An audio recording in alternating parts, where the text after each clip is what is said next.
The first thing on the news list is earlier this morning, earthquake hit East Coast, and it's the biggest one for the last decade. Earthquake struck the East Coast of the United States Friday morning, now causing buildings to shake, rattling nerves from Maryland to Maine. They measured the quake as a 4.8.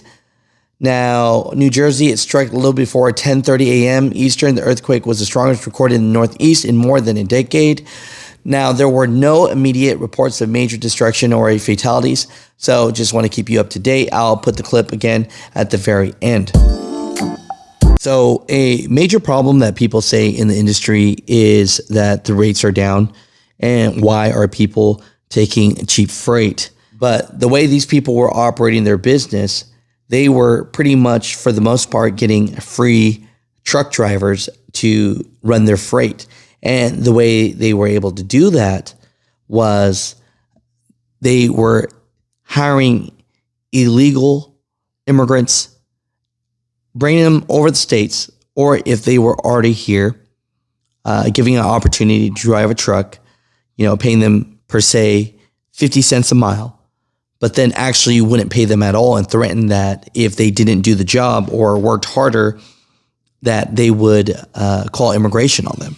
So it's just one of those situations where it was human trafficking, really. It says here on April 4th, the San Antonio Police Department announced that Jose Velasquez, 35, and Juan Velasquez, 51, were arrested on felony charges of continuous trafficking of persons. Now, it says two men are half-brothers who own the now bankrupt defunct carrier VSR Transportation. We're altering the logbooks for the truck drivers, making them work more. They weren't paying them for that work, and instead they were threatening them to call immigration, exploiting their immigration status.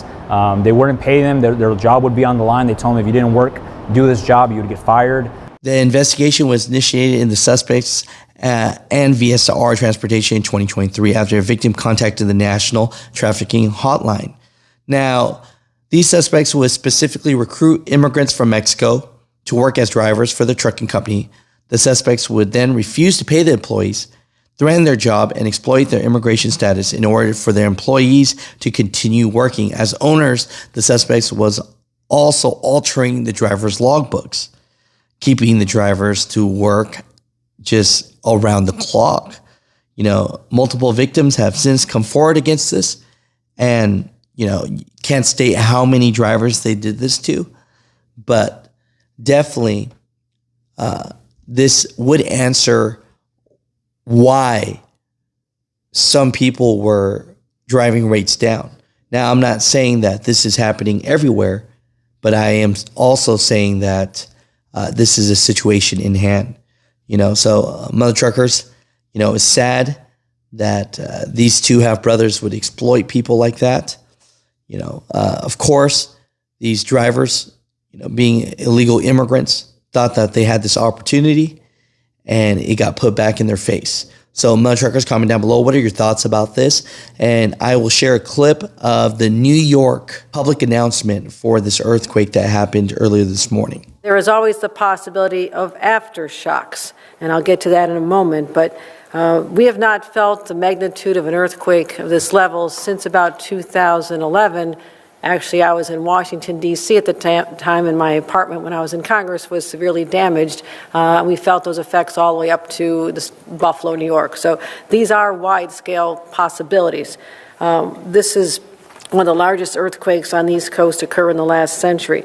So I immediately directed my emergency management team, the second we received word of this, to start doing damage assessments. Any life in danger, and finding out whether there's any bridges or tunnels that are compromised. And so that was the first reaction you'll be hearing from the team that has been working on that. I also immediately spoke to Governor Phil Murphy to offer any assistance and to find out what is happening in his state, which again was the epicenter. Our teams have been in constant communication with the mayor of New York.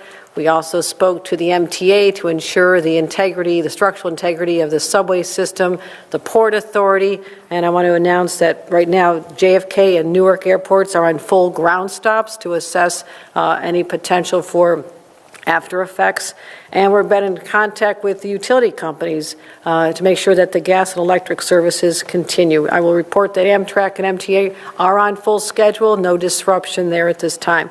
Been in communication with the White House. They reached out to us.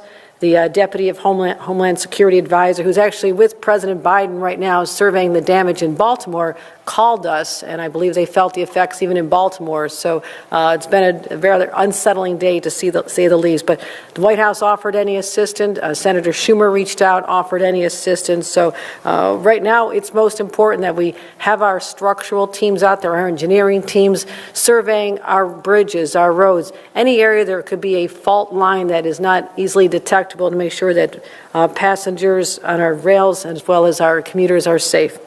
Assessing all state roads, Commissioner Dominguez is taking lead on that, making sure our state roads are safe. Major transmission lines and dams, because you don't always see the effects of a small crack that actually could develop into a real major problem. And we're also encouraging all the municipalities throughout the state of New York to assess for any structural integrity concerns. At this point, heading into an hour and a half after the effects, we've not identified any life-threatening situations, but we are certainly asking our local law enforcement and emergency services teams to be on guard for that as well. But again, we are going to be reviewing all potentially vulnerable infrastructure sites throughout the state of New York. That is critically important in the aftermath of an event like this.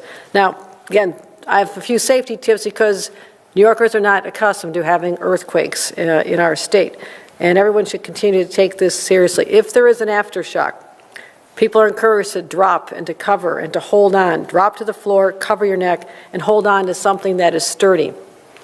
Take caution near any damaged buildings. Again, we don't have reports of damaged buildings at this time. It is very early in the assessment process. But if there is an after effect, please stay away from buildings, especially our high rises. If you hear shifting or any noises, unusual noises, leave your home. Go outside. You are safer there than in a building that could be crumbling around you. Inspect your home for damage. Check walls, floors, doors, windows, staircases. And if you see any damage at all, you may need to relocate while the event is going on. Again, check your own gas lines and water lines to make sure that your family is safe. So stay connected and informed. I will say this, especially with all the national news about what happened in Taiwan with that deadly earthquake just this past week. I think there's a high level of anxiety around earthquakes.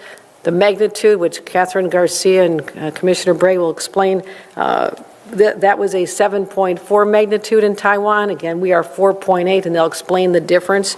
But that's why we're going to continue to take this very seriously and make sure that we continue to update all New Yorkers. So Catherine Garcia, our head of state operations, you'll hear from first, and then Commissioner Jackie Bray, head of Homeland Security. Thank you. Thank you, Governor. I want to reiterate that we have no reports of damage at this time. And that immediately all of the infrastructure agencies activated their policies and procedures to deal with this, because while highly unusual in the state of New York, we do actually have fault lines. This was significantly bigger than ones that are typically felt in the state of New York or occur and actually are not felt. That is because earthquakes happen on a logarithmic scale, which means that a 3.0 is 10 times worse than a 2.0. So a 4.0 is 10 times easier than a 5.0. So every one of those makes a significant difference in what you will experience and what the damage could be. In addition, we are also tracking whether or not there's any increase in hospitalizations, as well as whether or not there's any increase in vehicle accidents that has not been reported at this time.